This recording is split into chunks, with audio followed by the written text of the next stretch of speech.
Hello, Namaskar, and a very good afternoon to all the viewers watching NCRT's live interactive session. This is Simran Singh, and you have all connected with us through eVidya channel number 6 and 11.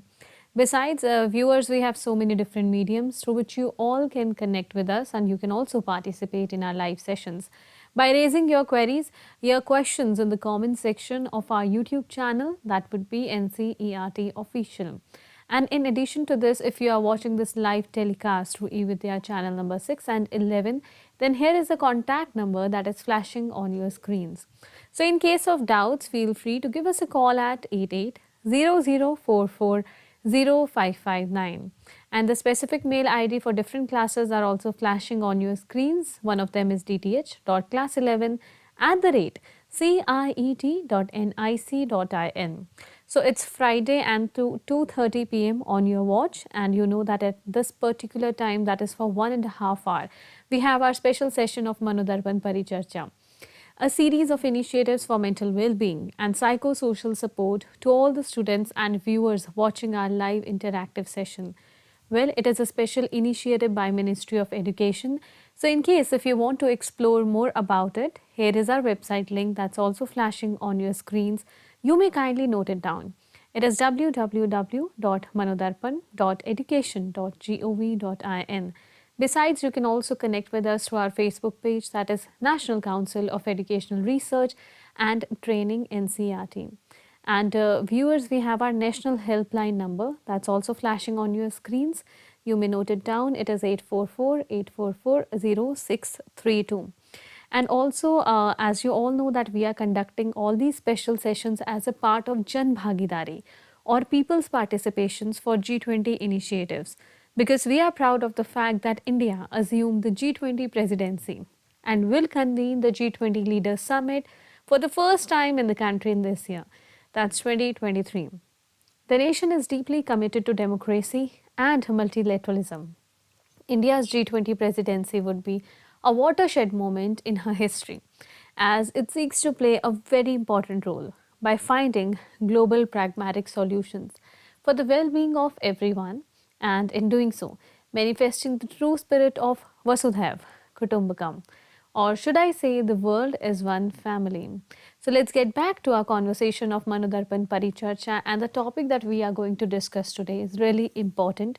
It is about addressing the mental health concerns of differently abled adolescent students. Now, when we talk about inclusive education, we try to ensure an equal opportunity to every child, and at the same time access to education, that is the right of every child, irrespective of the disabilities or anything that they are facing, any challenge that they are facing in their life. Therefore, this topic becomes even more significant today. So, providing us more insights into the conversation, we are joined by a couple of esteemed panelists. So, allow me to introduce you with a guest for the session. We have with us Professor Anil Kumar Kesar. Namaskar, sir. Namaskar. Good afternoon, everyone. Sir is Professor of Education at Regional Institute of Education from NCERT, Mysuru. We welcome you. Then we are joined by Dr. Saji George. Namaskar, sir. Good afternoon. We welcome you. He is Assistant Director at National Career Service Center for Differently Abled from Thiruvananthapuram. We are also joined by Dr. Ambadi KG. Namaskar, sir. Good afternoon. Good afternoon, everyone. We welcome you in the conversation. He is a faculty in special education at National Institute for the Empowerment of Persons with Intellectual Disabilities, Sikandrabad. Then we have with us Dr. Asha P. Petros, ma'am. Namaskar, ma'am. Namaskar. Welcoming you in the conversation. She's serving as Assistant Professor in Education at St. Joseph's College of Education from Mysore. Then our last panelist for today's MANODARPAN session is Ms. P.V. Manjula, madam. Namaskar, ma'am. Namaste, ma'am. We welcome you. She is Assistant Professor in Special Education from Regional Institute of Education, NCERT, Mysuru. So viewers, you know the different mediums through which you all can connect with us. You can also share your questions, your queries, and you can participate in our live sessions. So, without further ado, let's begin our conversation. And in the first place, straight away, let's go to Professor Anil sir, and let's understand more about this topic, its significance, and why we are discussing it today. So, sir, I'll request you to introduce this topic, that is addressing the mental health concerns of differently able adolescent students, with all our viewers. Yeah, thank you, Simranji. You have rightly pointed out that today we are going to discuss about an important topic, that is addressing the mental health concerns of differently abled adolescent students. Dear students, during this session, we are going to discuss about what is meant by mental well-being, why it is important to all of us, and also particularly for the differently abled students. Students, you all know that a sound mental well-being is required or very essential for staying healthy in our throughout life. However, it has been noticed that during your student's life, you may face a lot of psychosocial issues or problems related to learning or even academic related problems. This was aggravated during our COVID-19 and beyond, still continuing these problems yet among many children. But children, when you look upon your differently abled students, due to various their own limitations, their normal functions are set to a limit, such as they are not in a position to sometimes walking properly or climbing the stairs, or they cannot hear properly or see. Their visual aspect is also not proper, and they have problems in attending and also concentration, and also even making various decisions.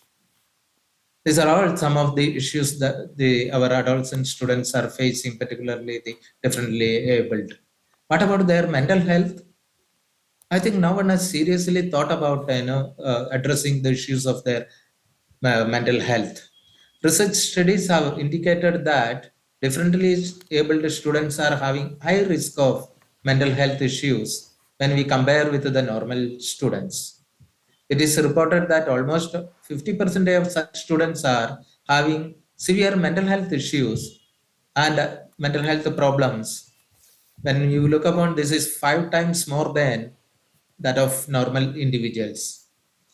This is why, as a reason, we have taken up this issue for discussion today. We focus on why we are focusing on adolescents, differently abled students.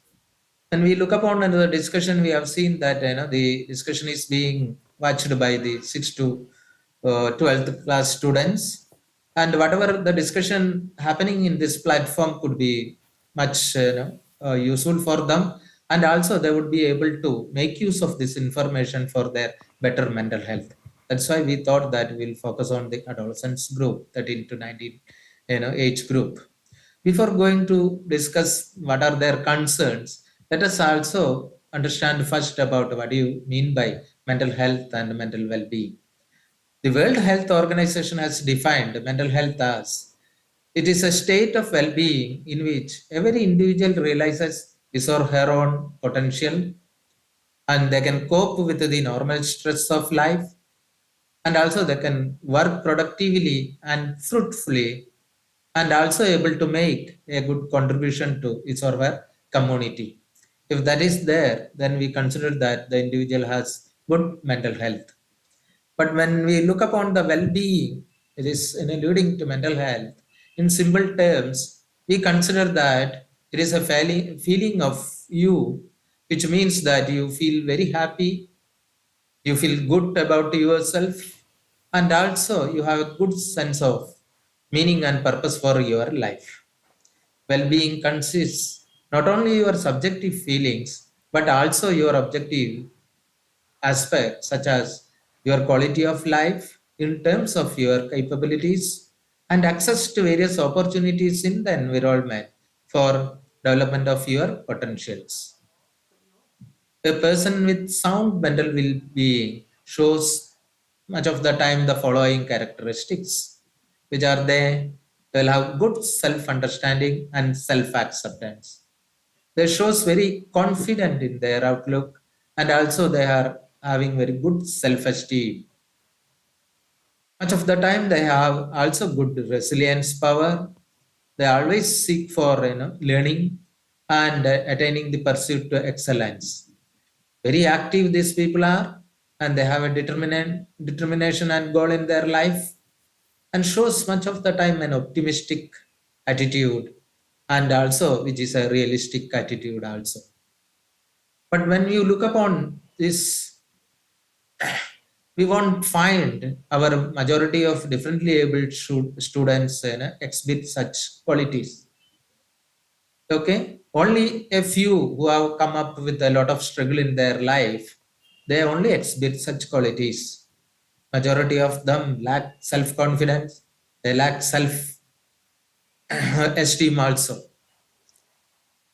Now, what we have seen is that when you look upon the group of differently able students, students with disabilities often do not distress for the fact that they have certain disabilities. But there are various other factors that make students with disabilities more prone to mental health issues. This is a very serious aspect. Though there is a diverse group of students with a wide range of needs, but even two students with the same disability can be affected very differently on their mental health. This makes the group more vulnerable to deal with. Some of the common mental health issues we have found among differently abled students are feeling of loneliness and also feeling of isolation, cut from the mainstream of the society, and frequent mood swings. This is another observation we have noticed among them.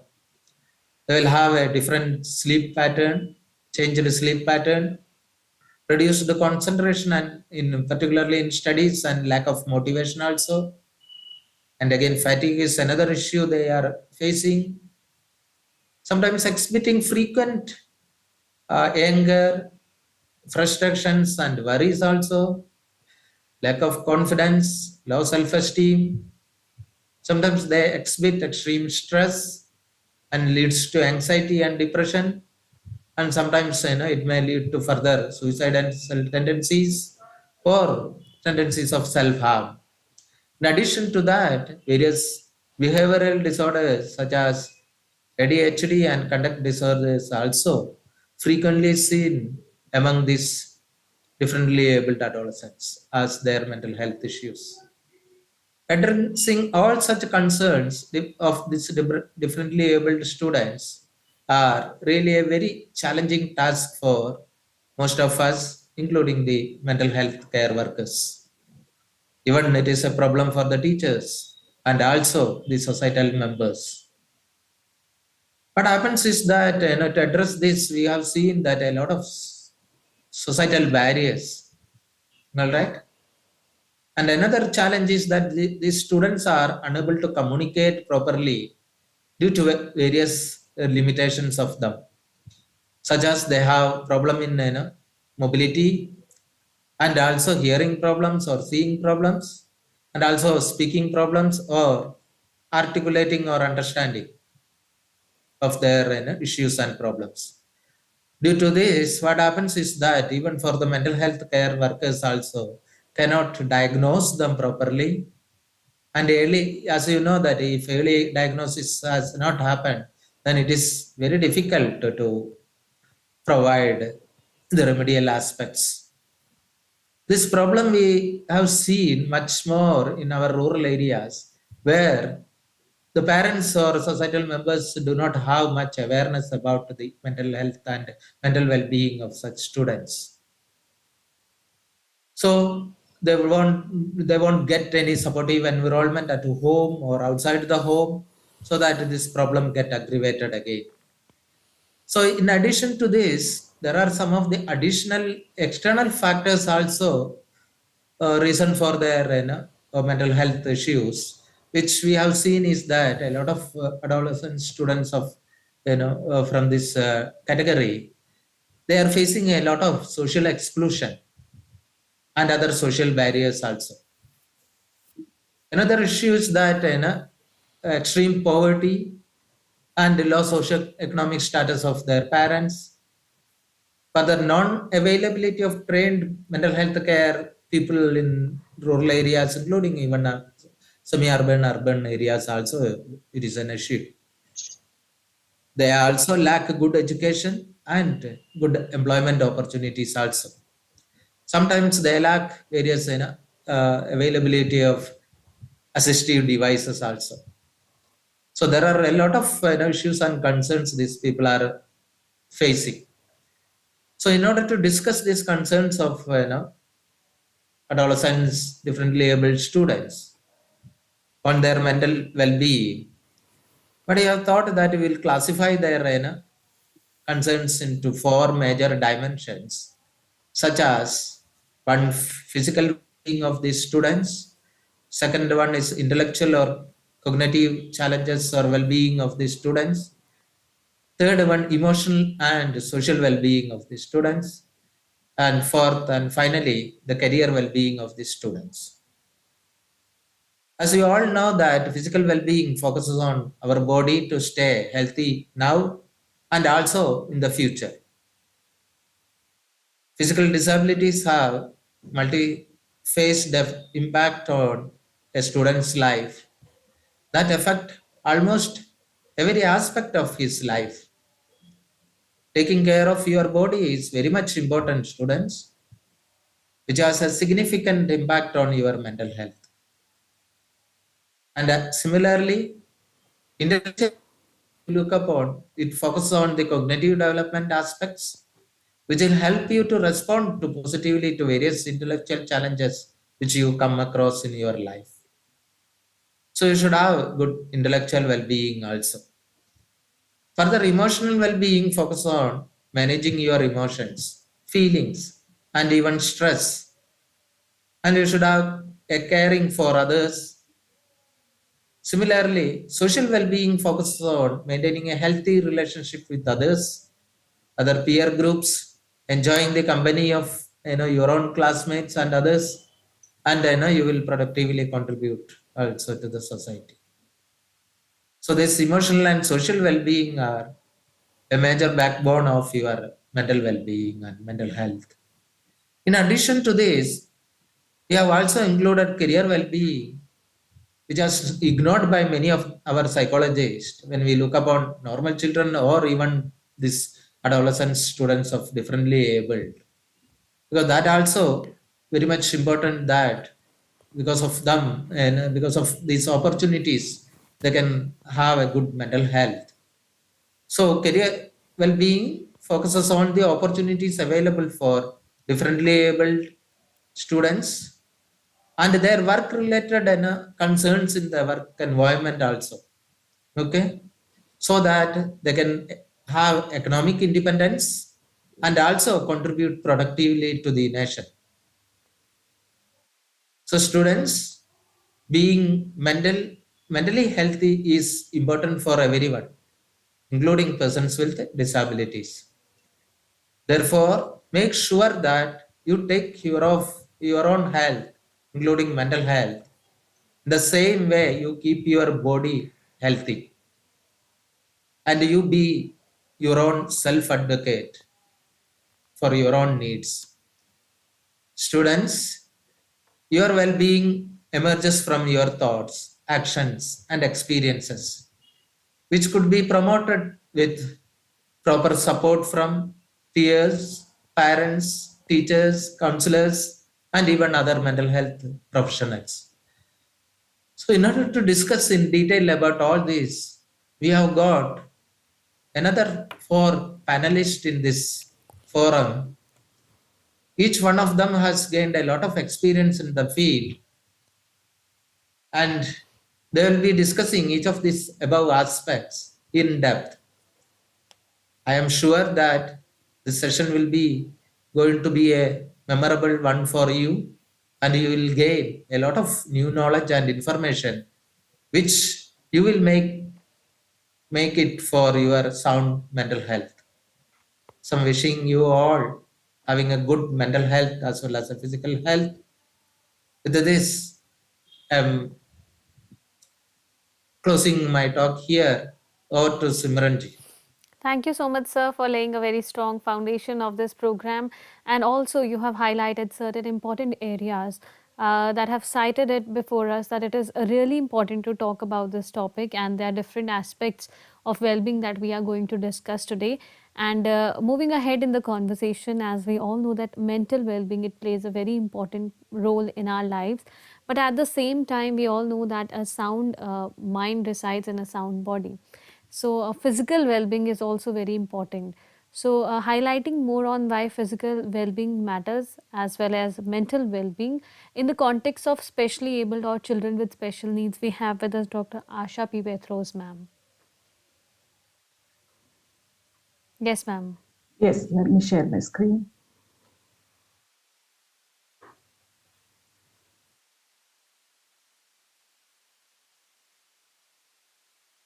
Yes, viewers, in the conversation, as you know that we are discussing about this important segment that is addressing the mental well-being of differently abled students. And I would also like to share this information with all of you that right from 12 noon in the morning from Monday to Friday, 12 to 12:30, we have our special sessions, that is teaching learning interventions for inclusive classroom, where we try to raise awareness through inclusive classroom setup. So you all can connect with us. You can tune in with the different channels of eVidya, also through our YouTube channel. And we try to explain all these topics at our best in an inclusive classroom, so that the topic, the area that we are discussing, it becomes accessible and more conducive for everyone. Yes, Asha ma'am. Yes. So, as Anil sir has already shared, mental health is a comprehensive term that covers physical well-being, social well-being, emotional and psychological well-being. So, I'll be focusing more on the physical health and well-being of differently able children.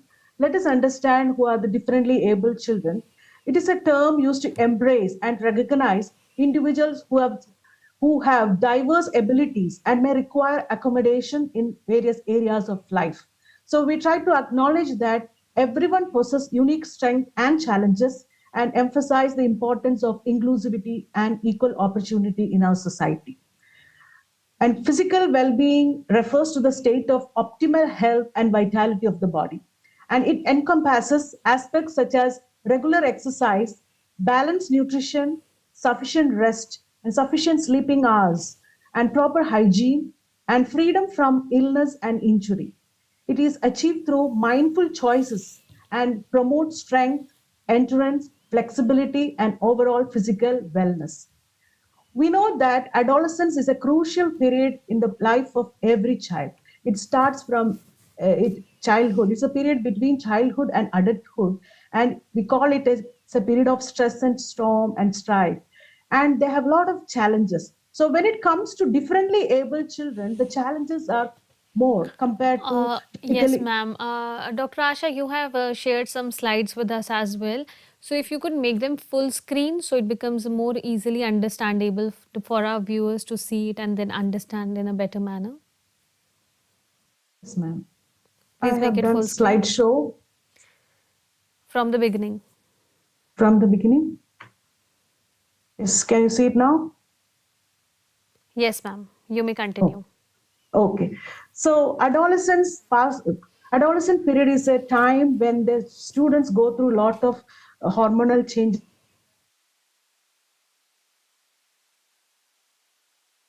various So, stress in what they come across in their life. So when it comes to differently able, we know that they have, apart from the challenges of adolescent period, they have other challenges of physical limitation. When we talk about orthopedically or physically challenged children, that affect their ability to walk. They have challenge in balancing or coordinating and making independent mobility. So we'll be dealing with how we can help the children become physically strong in the coming slides. We'll see that. And when it comes to visually impaired or hearing impaired, they have sensory impairments. And these children with impairments may rely on alternative sensory cues for navigation or even require specialized support for mobility. Comes to cognitive limitations, that is, they have certain conditions such as autism spectrum disorder or intellectual disabilities, which impact the child's spatial awareness, problem solving skills, and understanding of various safety rules. And we also know that there are various social barriers, that is from our society, a negative attitude and approach from the people, or lack of awareness about the challenges they face and how can they tackle it, or inaccessible environment that can restrict the mobility of special children and hinder their participation in community activities. So let us see some of the strategies for promoting their well-being. First of all, we should have a positive approach in understanding the challenges and dealing accordingly. We should adopt a holistic approach. So this is not only the responsibility of the parent or not only the responsibility of teacher, it should be a collective responsibility. That is, there should be a contribution from the side of medical health professionals, and there should be proper medical care and regular visit to healthcare professionals, including pediatrician, therapist, or specialist, or in order to first identify and diagnose the problem, as well as proper monitoring throughout the process of development. And this will help to manage their existing condition and to identify any other emerging health concerns. We also should have an adapted physical activity that can be tailored exclusively for these children having special developmental tasks to build their strength, coordination, and motor skills development. We can have various adaptive sports which are specially catered for the physically challenged children. It can be aquatic therapy or yoga. Yoga strengthens the mind as well as the body, and dance, which gives flexibility and help in their mobility and can contribute to their physical well-being while providing opportunities for social interaction and self-confidence. These activities not only build their physique but also help in boosting their self-confidence. Now, coming to various assistive devices and mobility aids which are available these days, we know that science and technology has helped our life very smooth and comfortable for all the population. So, especially in the life of differently able children, also we can make use of assistive devices. We have these days electrically powered wheelchairs which help in their mobility from place to place, so they can have access to education, access to school, or access to various facilities. Then braces for physically challenged children, or splints or orthotics to improve the mobility and enhance independence. These aids enable them to engage in various physical activity as well as to attend schools as well as for their social and physical development. We have various sensory integration therapy for various children who have sensory deficit in them. So it helps to give them minimize the sensory sensitivities and improve their ability to engage in physical activities and play. So under the supervision of specialists, they can have this sensory integration therapy. And one of the major important things to maintain the physical health is nutrition and diet. A well-balanced diet will help them to have a sound body. And especially when it comes to the needs of differently able. Some of the children may require some of the special nutrition which supports, for example, bone growth or vitamin D or vitamin E, whatever is required. And for visually impaired children, they may require more of vitamin A. So they can take the help of nutrition specialists who can help them to give advice for nutritional support. We know that this, especially adolescent children, their body needs are quite huge. Especially these boys, they have heavy appetite, but girls, they may be binge eaters or they may have some eating disorders, so they require proper advice from health specialists or from teachers or parents to have a balanced diet. So let us see how can we address these nutritional needs for the differently able. For those children who are staying with their parents, okay, of course the parents will take care, but those who are in residential schools or those who are in different special schools, they are being taken care by the authorities there. So many a times they may not get this required amount of food or nutrition. So there should be a proper care and monitoring from the side of the authorities that they will get proper nutritional care. And it is advisable for these adolescent children not to take any canned or tin food or packed food which contain preservatives and added additives. That will, especially in the case of hyperactive ADHD children, this will trigger once again. When we take this packaged food or those contain MSG, that will trigger once again their hyperactivity, and it will be a precipitating factor which will increase their hyperactivity. So it is always advised for them to take balanced diet which are homely prepared or cooked in their own residence. And we always have to provide even for snacks also, try to avoid taking packed snacks. So advise them to take always healthy, nutritive food. And we always try to create an inclusive environment with the collaborative effort by various personnels involved in the field of mental health as well as school education. When we talk about collaborative approach, our schools should be barrier free, which will help the students to have proper access. And we should have collaboration from the side of school authorities, management, and the community, peer group, teachers, and mental health professionals. And we can make use of various technological advancement, as I've already shared, not only for mobility, for learning purpose also. What helps is that it will help them to have self-confidence, and they will not be dependent on others. They can be self-reliant. And we have to create an awareness among the public and an advocacy group. It is from the side of the management, from the side of the teachers, from the side of the students or NGOs, can create awareness about maintaining good physical health, which will help them to maintain good mental health. And we know time they have a lot of pent up energy. Adolescent period, they have a lot of pent up energy in their body. So this has to be channelized properly. So there comes the need of our physical activity. The benefits, some of the benefits of physical activity for differently able students are they encourage students participation in adapted sports and activities.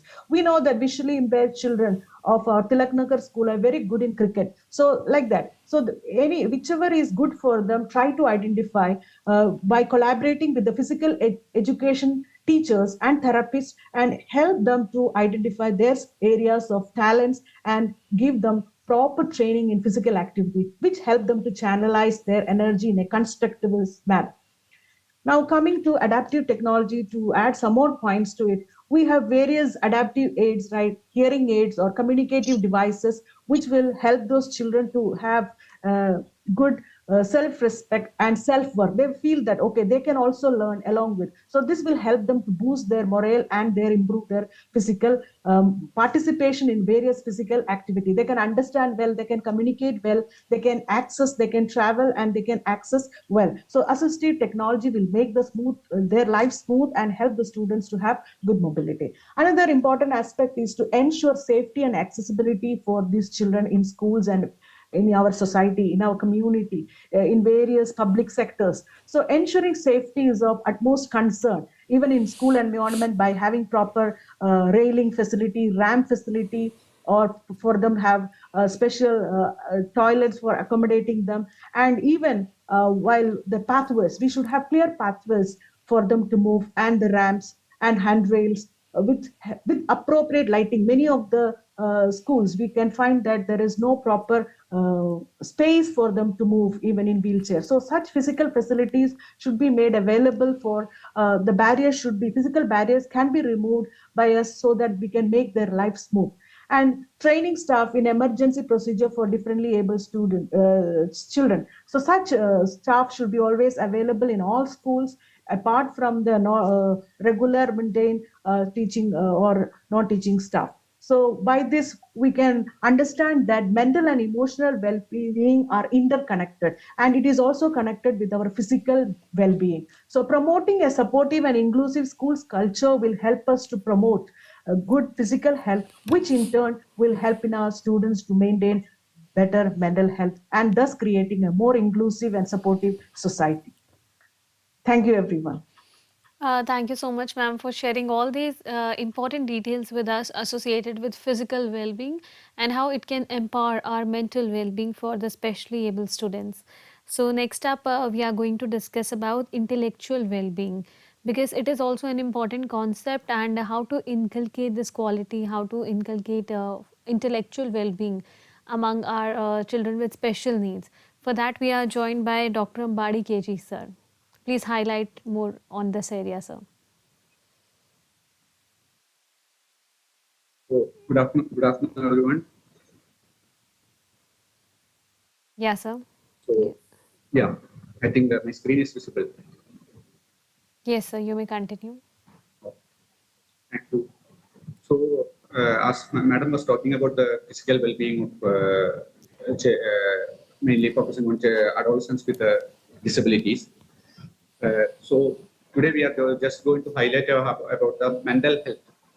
and mental health issues and how we can like tackle that mental health issues and the intellectual well-being of adolescents with disabilities, adolescents with special needs, mainly focusing on adolescents with special needs in the school going, among the school going children. So that will be the major focus area in today's discussion.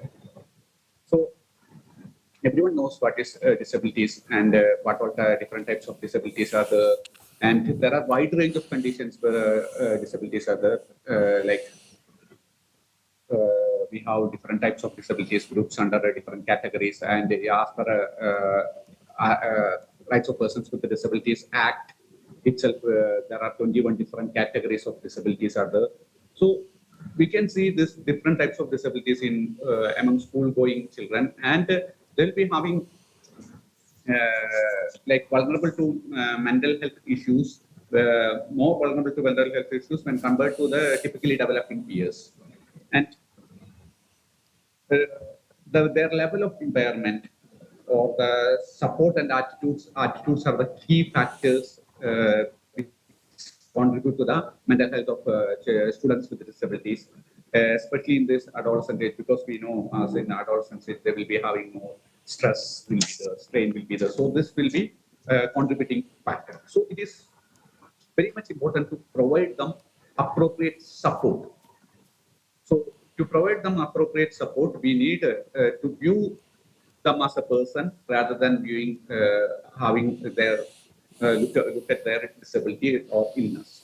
So that is one of the major components which we should think when we talk about the intellectual well-being or mental health of children, students with disabilities. So as Professor Anil Kumar sir has already highlighted that about the research regarding the mental health issues of children with disabilities, there are a lot of evidence to state that 1 among 5 children with disabilities is facing mental health issues, and they are more likely to experience this mental health issues related to their impairment or their restrictions because of they're having one or more other condition of having disability. So that is one factor, and this factor contributes to their mental health difficulties, as well as this will lead to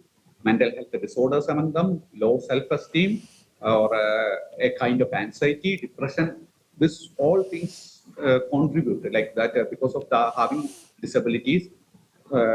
This condition contributes to development of mental health issues among children with disabilities. So what are the major reasons for having mental health issues among, especially focusing on adolescent age group? Because in adolescent age group, they always used to be in always be they would like to get along with people.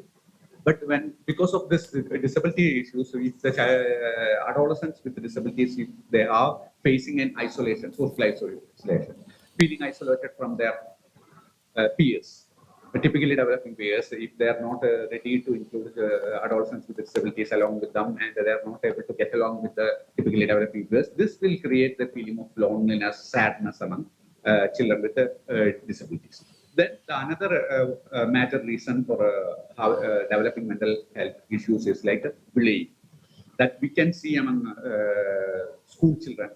This is like it's not like it is only bullying is only among children with disabilities, but it is quietly seen among in the adolescent age group. Bullying will be there, but the intensity or the effect of bullying among children with disabilities is more likely to be very high when it compared to typically developing peer. So this will lead to the feelings of worthlessness, anxiety among children with disabilities. Then stress caused to be, due to their condition, because of they will be having more stress when compared with their peers. Because one thing is that they will be having limitations, especially when it comes to children with physical impairments, or children with intellectual impairments, or children who is having epilepsy, or children who is having cerebral palsy, or hearing impairment, or visual impairment. They will be having some kind of limitations due to these conditions. So this way may lead to developing stress among the children. So due to this, they will feel discriminated among the like yeah, among the peer group or in discrimination in the school settings. Or so this will lead to developing mental health issues, and most of the mental health issues among children with special needs is developed due to this stress component. Then another important component is family problems. Family problem in the sense acceptance of the family is one of the major component in having uh, proper mental health. It is not among children with special needs, but it is quite common in uh, adolescence group.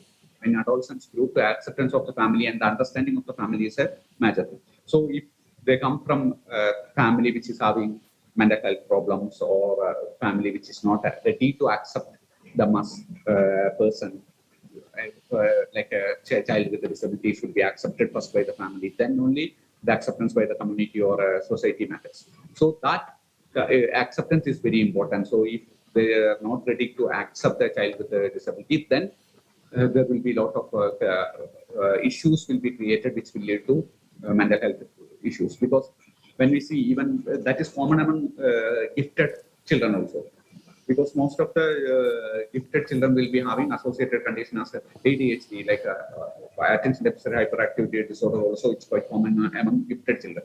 This kind of issues we used to see when we do our clinical practice and all. We used to see that kind of issues. So that the parent should be able to understand it, because the boy or the girl is having this condition. Because of that only, his behavior is like that. Then only they will be able to tackle that. But if the family is not able to understand that, then it will lead to uh, problems.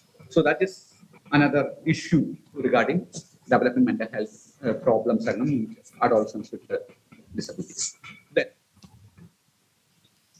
how to tackle that mental health issues. First thing is that we should be able to identify, or the children should be able to identify, or the teacher should be able to identify, or the person who is having mental health issue should be able to identify that they are having some issues, they need support.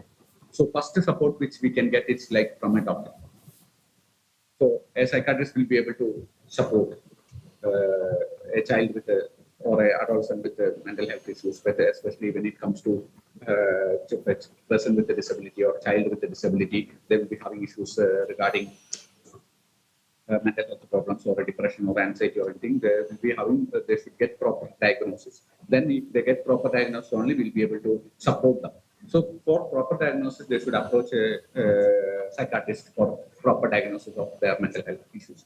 Then they should get a support of a therapist, mainly behavior therapist, or a clinical psychologist or a rehab psychologist can help them in understanding their own feelings and developing mechanism to deal with their stress or a depression or any other coping strategies. So all those things will be they will get help from a therapist. Then more important is like when it comes to school education. When it comes to school education, they should have a support group to support children with special needs in the school. So where they will be having a free space to talk about their experience and connect with the others to understand what are going to. This aspect is very important to have a support group in school education, particularly when it comes to children with the disabilities in the category of specific learning disabilities. This we have observed in children with specific learning disabilities, because most of the times children with the specific learning disabilities are in a mainstream education system as a part of inclusion and all. They will be in inclusive schools. When they are in inclusive schools, the major issue happens is like they will not get proper support for their academic performance. Then bullying will be there from the peer group, because the peers are not able to understand what is going with the child with the specific learning disability. So if we are able to create a support group in the school, it will develop their intellectual well-being or mental well-being among the children. So support group will be helpful for developing the mental well-being, as well as they will be able to help them in providing assistance for activities like academic activities and other activities related to the school. Then one more thing is like they should feel that a child with mental health issues, a person with a disability should have the feeling that they are not alone. That is the first thing a teacher or a caretaker or a support giver should make them feel that they are not alone. There are many people who care about them, and there are many people to support them. So this uh, support will help them to overcome their mental health issues and live a happy, fulfilling life. So these aspects are the major resources when we talk about tackling mental health problems. Then always they should be provided an opportunity to talk to someone that they can trust. So a child with a disability or adolescent with a disability in a mainstream education system, they should have a support that they should have a person to talk. And always we should reward their accomplishments and should be having an opportunity to take care of them. Then the teachers or the support caretakers or support givers or the therapist who is associated with that person should set always a realistic goal for a person with disabilities. And if they set a realistic goals, that will decrease the stress among the children with disabilities. Most of the times in school system, the stress is created because of unrealistic goals about academics. That academic unrealistic goals leads to more stress among children with special needs, especially in school education. As I pointed earlier, specifically children with specific learning disabilities are more in school education system. So in school education system, when we have a separate realistic goal for children with a specific learning disability, that will reduce their stress, academic stress, which will lead to improve their intellectual well-being and to resolve their mental health issues. Then one thing is that they should be given a support or they should be made aware that or they should be developed a feeling that they can ask for help when they require help. That feeling is not being generated among children in the school education system, because if they have some issues also, they will not talk to anyone or they will not come forward for help. So that feeling should be generated, and that is the duty of school teachers or the peer group who is aware about children with special needs. They can help them in developing that feeling, that comfortness or support for asking help when they require help. So this aspects which we should take for developing the intellectual well-being in children. And for promoting intellectual well-being, first thing itself is like we have to create a positive learning environment for children in the school education system. That positive learning environment itself is a major factor in developing intellectual well-being among children, because most of the cases the needs of the children with the special needs are not being addressed in the system. System is not addressing the needs of children with special needs. That itself will create a distress among children in the mainstream education system or in the mainstream society. So adolescents who are having majority of the adolescents with the disabilities are being placed in the mainstream education system, and their needs are not being addressed. So that is one important aspect. So it is very important to create a positive learning environment, and if required, they should be provided with individualized instruction to support their academics. So individualized instruction help them to how they can move forward in their academics. Then their strength should be emphasized. Most of the times, bullying happens not only from the typically developing peers, it happens from the teacher side. It happens from the other professionals who is associated with the providing services for children with disabilities in mainstream education system. So that should be tackled by emphasizing their strength, then celebrate their success. If there is having they're coming up with a minor thing also, that success will be celebrated. This will boost their self-confidence and that will lead to improving their mental health in the or intellectual well-being among the children with the special needs. Then provide opportunities for social interaction, providing appropriate opportunities for social interaction should be there. So there should be, as mentioned earlier, a social support group should be formed in the school to help the children with the special needs, and they should be encouraged for self-advocacy. They should be their advocate, because if they need help, they should ask for help. If they need any other resources, they should be able to ask that we require these resources. With these resources, we'll be able to perform better. So that self-advocacy patterns should be developed among children with special needs. Especially, this is very important in the age group like 12 to 18 years old, even when they started feeling more issues compared to the lower age group as well as with the higher age group, because they are moving through this problems related to adolescence issues also. This will create more problems in that. Another thing is like to reduce stress among academic stress and to promote their intellectual well-being. We can provide support by provide access to technology in the education system. Like technology will help them to they will be able to reduce their stress due to this academic stress by having the access to technology. Then uh, like it will help to access the information among children for academic information, if they have access to technology, academic information, then for communicating with others, for completing assessments and all this, when we provide access to technology, it will help. Then offer after schools program in the sense like individualized instruction should be provided, to opportunities for them to learn new skills, participate in fun activities, to socialization, for developing socialization skills. So this all things will be boosting their well-being in the school system. Then connect students with the mentors. So mentors, proper mentoring programs should be there in the school system. Not only peer mentors, so professional mentors also should be there in the school system, where they can help them, like support, guidance, and encouragement in the academic as well as their personal life.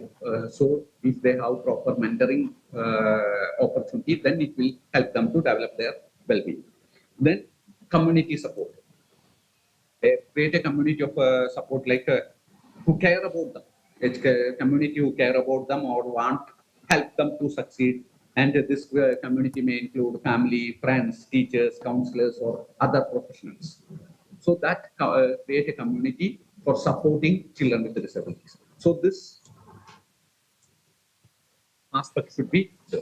Then for Yes, Dr. Ambade, you are sharing certain important details with us, but here I'll have to request you to conclude your words. yes, just 2 minutes. So for providing support in the system, we were just telling about what are the major points to be remembered. Then for different strategies should be included, like proper inclusive education opportunities, individualized education plans in the system, then universal design for learning, then parent and guardian involvement, flexible assessment strategies, then professional development of teachers. Professional development of teachers also matters for providing proper support for children with disabilities. So just concluding, like if you want to provide a proper intellectual well-being or mental well-being among children with special needs in the mainstream education system, one thing is that we require a holistic and inclusive approach. Then we should promote their individual strength, challenges, and needs should be addressed. Then there should be a supportive environment. Then we should empower them academically and intellectually. So this all factors contribute to the development of intellectual well-being as well as mental health among children with special needs in the Of course, sir. particularly focusing on adolescents with the special needs. Thank Okay, you. thank you. Thank you so much, sir, for sharing these eminent details with all our viewers. Why intellectual well-being matters a lot, And with the, as we all know that so far we have discussed a lot about well-being, be it mental well-being, physical well-being, or intellectual well-being. But nowadays it has become equally important to talk about EQs, that is emotional question. So what about emotional well-being or the social well-being of our adolescent kid or maybe a child with special needs? So for that we have with us Ms. PV Manjula ma'am to address more on that area. Thank you, Simranji, for this question. Let me share my slides before I start. Hope it's visible. Yeah, as Simranji was saying, yes, children with differential abilities often face unique emotional and social concerns, as already mentioned by Patros ma'am and Ambadi sir, that can impact their overall well-being.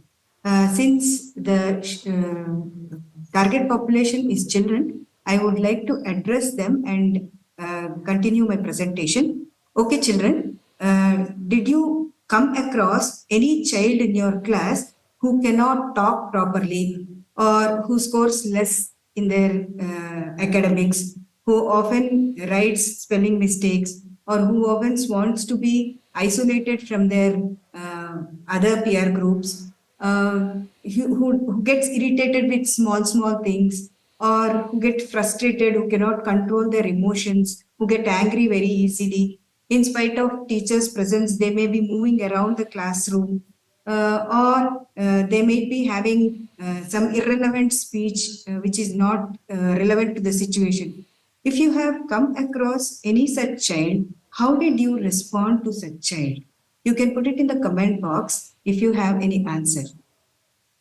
Do you know how to respond with such children? So today I am going to tell you how to respond to such children through a story which is a real story. Here I have changed the name of the child and the name of the school just to keep it anonymous. So here goes the story. A 13-year-old Chetna was admitted to class 6 in St. Anne's School by her parents. When teachers and their peers observed her, they felt that she was not talking with anyone.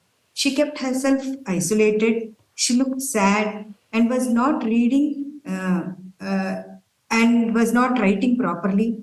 She was not doing her homeworks properly, and she had a little shabby appearance. She always used to talk to herself, had a lot of mood swings. So these were some of the things which they have observed. So because she was not talking to her peer group also did not want to talk to her, and they did not want to play with her. So they, in spite of playing with her, they started bullying her. So this was the scenario. Looking at these scenarios, class teacher called for a meeting with the counselor, school counselor, and the parents. When the school counselor, during interacting with the child, she found that the child was not maintaining eye contact. She was not speaking. She was speaking incomplete sentences in a low volume and was speaking inconfidently, was dressed shabbily and was disorganized and repeating certain sentences which she wanted, and she uttered it very randomly. So, but one more thing, what the counselor observed was the child had good rhythm sense and also could paint very well. So these were the things observed about the child by the. When the counselor talked to the teacher has said that the child's notes are always incomplete and she could not copy from the board. She was not participating in any of the school activities. These were the issues told to the counselor by the teacher. And peers have informed the counselor that she never wanted to be a part of a part of their peer group. She wanted always to be isolated and never mingled with them or played with them. So this was the scenario. And when counselor interacted and in their conversation with the parents, the school counselor got to know that the child was a special child on spectrum, had received training at a special school, and was suggested to include the child in a normal school so that her social and emotional well-being for her development of social and emotional well-being. So this is about, so children, this is about Chetna. So if you introspect, there are many such Chetnas amongst us with many such issues.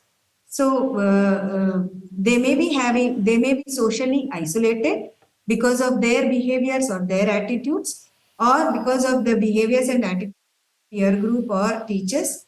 They may be having low self-esteem, as just now it was mentioned by Ambadi sir and Patros ma'am. Because of low achievement, they may be bullied. They may be emotional. They may not be having emotional control. Sometimes they may cry. Sometimes they may laugh, and they may not have good communication skills. They may not express their feelings openly. They may have anxiety and stress, and their interpersonal relationships may be bad. They may be fighting with their peers all the time. So such issues are of concern in children with differential abilities, especially during their adolescence, because during adolescence they have identity crisis, they have peer pressure, struggle with body image concern, family conflicts, and substance abuse. It is said that adolescence is a time when the risk of mental health disorders such as depression, anxiety, eating disorders, and self-harm increases. And the hormonal changes which are happening during this time, the academic stress which they are going through, the social pressures, and the family dynamics, all these contribute to the emotional and mental health challenges. So now how to address these issues in the child? So as peer group, you should accept these children, be friendly with them, include in all the activities, take some time to know about their challenges, and listen to their experiences, what they are facing, and stop bullying them. And if someone is bullying them, you have to stand up for them, and be patient and empathetic and adaptable to them. So as teachers should establish a welcoming classroom setting. What does this mean? They should make the classroom physical, social, curricular barrier free. Physical barrier free means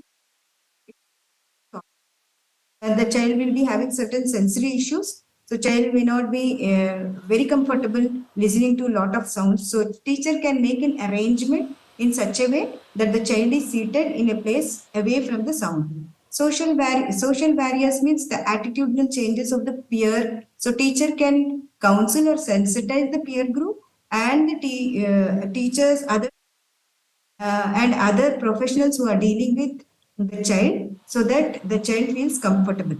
And curricular barriers, this is very much important in inclusion. When we talk about inclusion, the teachers should be sensitive for the abilities of children, such children. They should adapt the curriculum. Maybe when they are giving the content, they can give it in chunks and in a step-by-step fashion so that it is compatible for the child. And they may, when they are evaluating, they may adapt alternative evaluations if the child is not able to go for a written exam. For example, they can go in with oral examination, or taking an viva, or give. So the teachers can promote a sense of belongingness in these children, address instances of bullying and exclusion, and teachers can teach their social skills and build their interpersonal relations by conducting collaborative and cooperative activities like workshops, projects, and promote socialization in these children.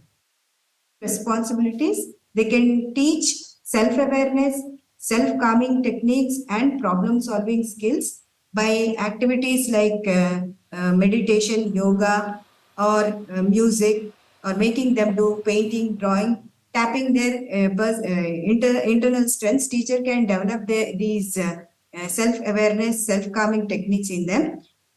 teachers should be open to or approachable to these children. They should create a safe and supportive environment where child can feel comfortable in expressing their emotions and seek help from whenever it is needed from them. She should pair with a supportive and empathetic peers so that they can act as role models and support the child whenever it is required.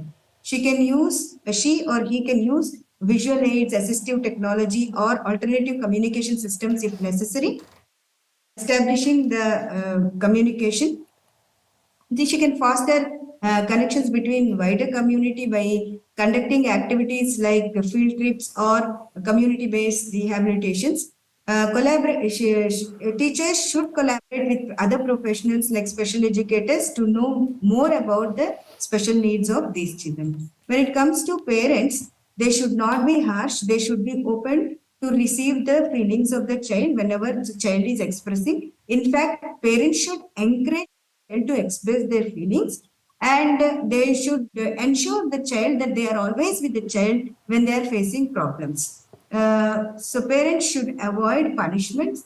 Rather, they can explain outcome of wrongdoings and make them analyze why it should not be done.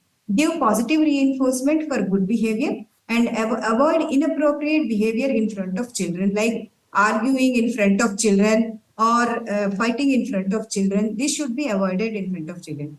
Parents should pay attention to the child's emotional health and have healthy conversation about mental health of the child with school faculty and friends. So with the help of parents, with the help of parents, teachers, and the peer group, Chetna could overcome her challenges. So Chetna's social and emotional well-being flourished. So did her overall mental health.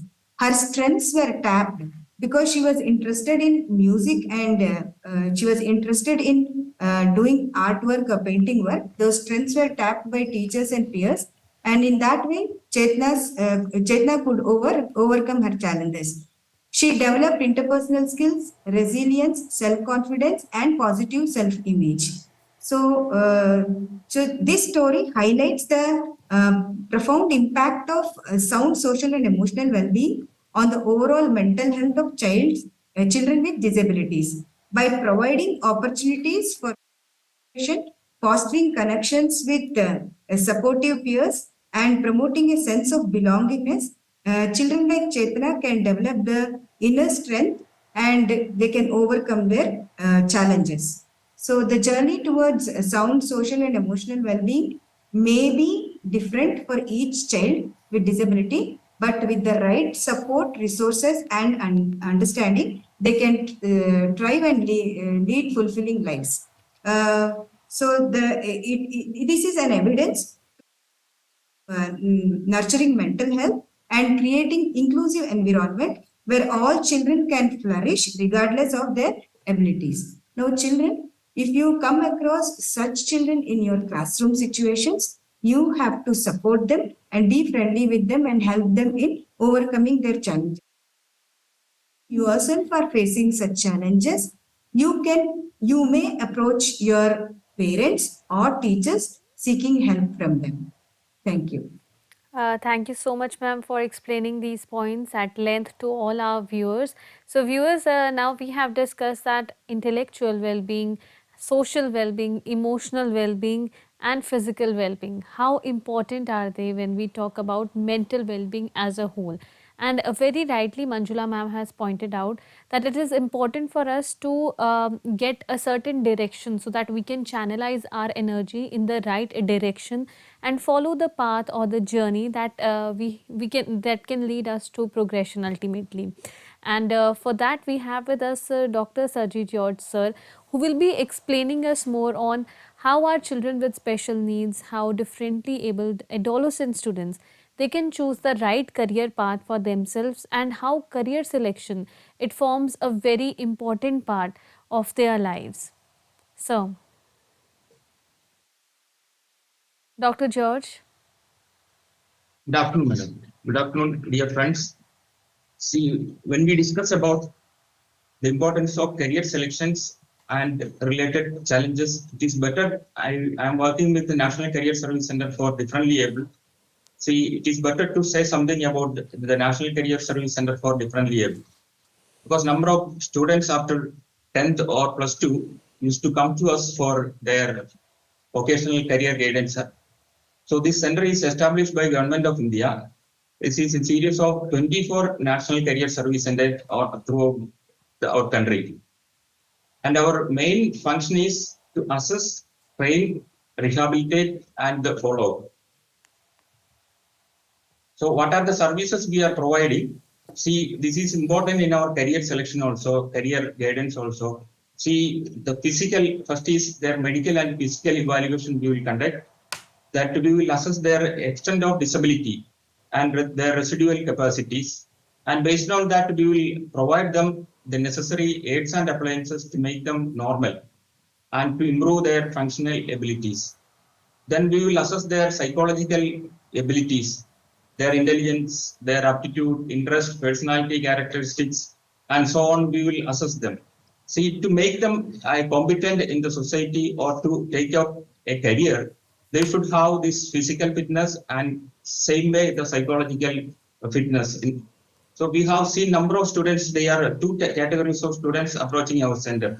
One is from special school, the other one is from normal school. It is very difficult to make them normal or to be social to the students. They are coming from so-called special school. But the students from normal school, they are already psychologically, they are fit. We can easily, they can train them and place them. Then next one is social evaluation. Mostly the parents used to complain that the society is not accepting us. The same way the society, telling that these parents or their family is not cooperating, they are isolating, they themselves get isolated and all these things. So it is better to make them social. That is important to even the normal children also. Social growth is important. Socially, they should be competent. Then only we can make them normal to the society and to select a good career, good course, and to take up a good employment. Then we will go for work evaluation. So just I am telling about what are the activities because it will be useful for most of the students with the persons with the disabilities. They can approach the national career centers all over India. We have 24 centers. Almost all are in the capital of different states. So it will be useful for them. Then this work also, we have to assess their adaptability to work, their performance, their adjustment, their ability to learn. All these aspects we should think before advising them to take a proper career. Otherwise, it will be a failure. These people used to go for the career which is not suitable to them. The next work we are doing, what service we are providing to these people is skill training. This normally we are giving this non-formal training because as per the Right of Persons with Disabilities Act, RPWD Act, we have reservations for persons with disabilities. 5% posts are vacant, reserved for the persons with disabilities in schools, colleges, and all these things. So those who are left out, they cannot go for ITA or diploma. Such people will approach our center and we are giving them non-formal training. Mainly we will give them, we are focusing on practical training. So after getting this practical training, we can easily place them in the job market and most of the people are getting placed. We have 10 trades, this automobile engineering, computer application, typing, stenography, tailoring, embroidery, sheet metal, DTP, printing, digital photography, consumer electronics, woodwork, plumbing, and sanitary. The interesting thing is that most of the students who complete our training are placed in the normal workplace and they are leading a normal life. That is very much important for the persons with disabilities. Dear children, if you come across any persons with disabilities in your class or maybe even teachers, you can refer them to the National Career Service Centers all over India so that they can undergo their assessment and they can choose a better career. This is exclusively for persons with disabilities. Then coming to the subject, the career selection and related concerns of persons with disabilities and their parents. What are the factors influencing the career selections? The first one is the peer group. See, actually, as we see, my son, he has completed his 10th and he want to go for +1. And he said he want to go for biomass. Then I said, why you are going for biomass? Because he don't like this maths. He don't want to go for medicine or anything or biology related subjects. Then he said, my best friend has taken this subject. So he too want to go for this biomass. See, this is the situation happening in the life of most of the persons with disabilities, especially this hearing impaired. They are very close to their friends. What the course their friends are taking, the same these people also want to take. It will be a problem. See, yesterday one boy reported to my office and he has completed his diploma in computer animation and now he is doing aluminum fabrication work. He might have got a better guidance or counseling from a teacher or his counselor or whoever maybe. He might have gone for a animation or aluminum fabrication or some IT. Different IT courses are there. We are not getting a proper candidate from persons with disabilities with technical skills. Almost all people are choosing for computer related or animations like that. So ultimately, they will find it very difficult to get in the same field. So they will be going, the persons with the disabilities, children who have completed their diploma in animation, they are going for painting job. So this is important that the peer group influence is affecting and attracting selection of their career. So that should be changed with the support of counselors and all. Then the second one is the influence of parents. Like that, last month I got a children reported to me, and actually his mother is telling that I want to send him for BCom. He is a learning disabled boy. And I asked, what is the purpose? How can he complete this his course? And mother is telling, our relatives are all educated. I want to make him at least a degree, and BCom, I want to send him for BCom. Then I said, how he will complete the course? Then he is telling that with the Scribe he can complete. And I asked, what is the purpose of doing this course? Then he is just for social status, because their family is socially higher, so they want to do like their relatives are all, these children also want to do this course.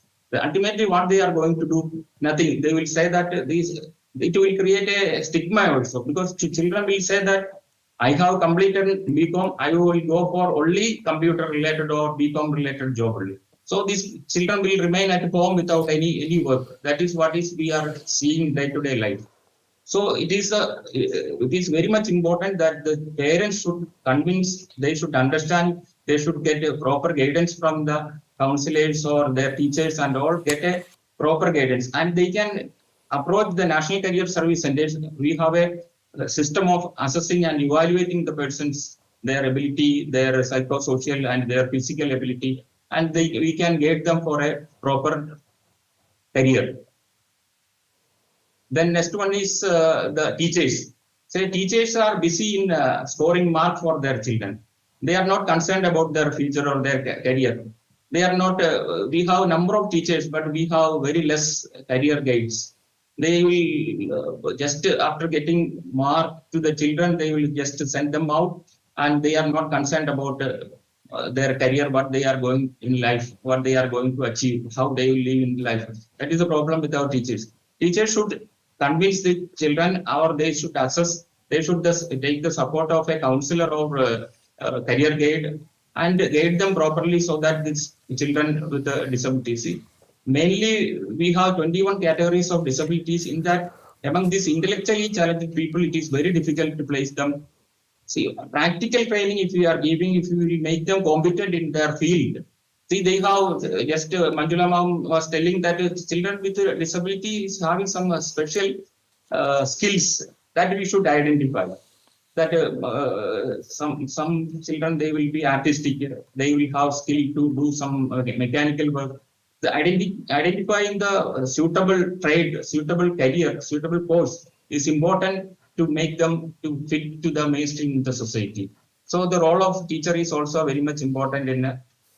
So the other factors are psychosocial and economic factors. This, as we said, this mother want to make her son BCom instead of sending him to some technical. So the same way, these psychosocial issues also there, their economic factors, some parents, they cannot meet, they cannot send them, even though these orthopedically children, they will be able to go for higher studies. But due to their economic condition, they are not able to go for higher education. These are the factors that affecting their career selections. Then we will come to in detail, we can see that their physical conditions will affect it. These hearing impaired people, they have the limitations in their language, their communication issues are there, their orthopedically handled, their mobility issues are there. They cannot barrier-free atmosphere. Schools may not be having the barrier-free atmosphere. So they will have the problem of going for normal schooling and all these things. It will be a problem. For that to overcome this, we have to arrange it. See, Government of India, this Alimco Artificial Link Manufacturing Corporation of India is there. Number of state government agencies are there. They are giving free of cost all the aids and appliances. Number of people, they are not aware about the availability of these aids and appliances. With the teachers and parents should be aware about that. Mainly the teachers should be aware about that, where it is available, and we should make sure that this boy or girl should be getting this assistive devices. Then their psychological condition. See, a lot of people have come to our center also. They are telling that our children, they are idle, they don't want to do it. Anything they are not.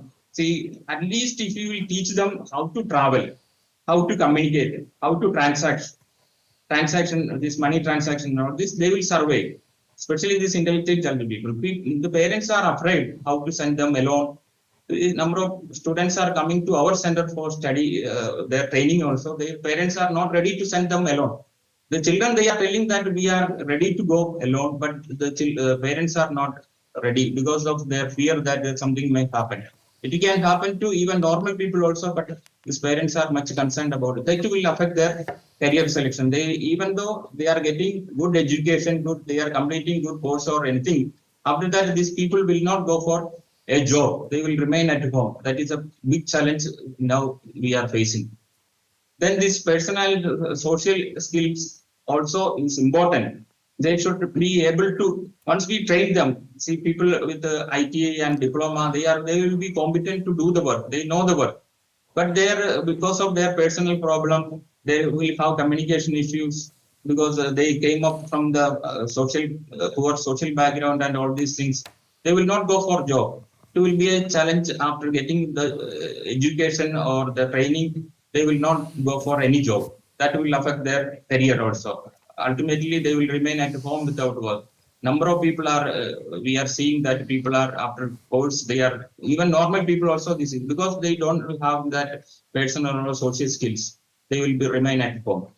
Then ultimately, finally, when we are selecting the trade or course, we should do that, we should make a thorough analysis of this ability. What is the residual ability, his attitude, his aptitude, everything we should analyze, then only we have to send them for a job. This is just elaboration of that physical condition, the psychological condition. Then what are the factors supporting the better career selections of persons with disability? Yeah, sir, I request you to please share these factors in a nutshell with us as we are left by the last 5 minutes in the conversation. I understood, madam. Okay. So these are the problem, but it is that we have to ask, the parents should ask to themselves, or the children should ask to themselves, what is the purpose of my studies? After why I am attending college, and I am able to achieve my dreams. If dream is achievable, whatever is my dream, is it achievable? So that questions we should keep in mind. Then only we can select a better career, and it will be useful for our livelihood. So considering all this fact, we have to go for a thorough analysis of our abilities. Then we have to choose a better course. Thank you. Thank you so much, sir, for sharing these important areas with us. Why career selection becomes an important aspect whenever we talk about the well-being in total. So, viewers, in today's Manodarpan Paricharcha session, where we were discussing about addressing the mental health concerns of differently able adolescent students, we have covered different areas like along with the introduction of the topic when we started like 1.5 hours before, we were discussing about the social well-being, the emotional well-being, then physical well-being, intellectual well-being, and why right amount of guidance is really important for the children to grow and bloom in their lives, especially children with special needs or differently able children. So, a word of thanks to all the panelists who have been a part of the conversation. Thank you so much, Professor Anil Kumar, sir, for introducing the topic to all our viewers. We thank Dr. Saji George to discuss more on why the right career option is important, how we can choose that, and how our parents, our guardians can play an important role in making children with special needs more confident in their personalities. Thank you, Dr. Ambadi, for discussing the aspects associated with intellectual well-being. And a word of thanks to Dr. Asha P. Petros, citing more details on physical well-being. And thank you, Ms. P.V. Manjula, discussing why sound, emotional and social well-being are important for all our students, our viewers. When we talk about our viewers, our students, we also mean our children with special needs or the differently able students, viewers who are watching our program. A word of thanks to all of you who have connected in NCERT's live interactive session. Now, viewers, it's time for me to wrap up this discussion, but here is an important piece of information for all of you regarding the availability of NCERT textbooks. Now, the information is also flashing as a ticker on your screens. You may note it down that NCERT textbooks for the academic year 2023 to 2024 are available all across the country, and the textbooks may be purchased directly from NCERT sales counters that are currently located at New Delhi, Ahmedabad, Kolkata, Bangalore and Guwahati. These sales counters will be functional on all the weekdays, including gazetted holidays, also on Saturdays and Sundays. And the timings for which you can purchase them is 9:30 a.m. in the morning till 6 p.m. in the evenings. Also, if you would like to place an order online for NCERT textbooks, then it can be done from our website that is also flashing on your screens, and I may repeat it, that it's ncertbooks.ncert.gov.in, and you will be able to receive all the books for which you placed an order at your doorstep with no extra delivery charges. And viewers, if you want to download the soft copy or the PDF version of NCERT textbooks, then it can always be done through our mobile application, ePathshala website and Diksha platform. To explore more about the authorized vendors, feel free to reach out to us at the website, that is www.ncert.nic.in. Once again, thanking all of you for connecting with us in today's program of MANODARPAN Paricharcha, a series of initiatives for mental well-being and psychosocial support to all the students, viewers watching our program. Let me apprise you once again that we are conducting our special sessions for all of you as a part of Jan Bhagidari initiative for the G20 presidency. Also, viewers, stay connected to NCERT Official and keep watching eVidya channels, because next up we have our program titled as ICT for Foundational Learning. So keep watching NCERT Official and take very good care of yourself. Namaskar.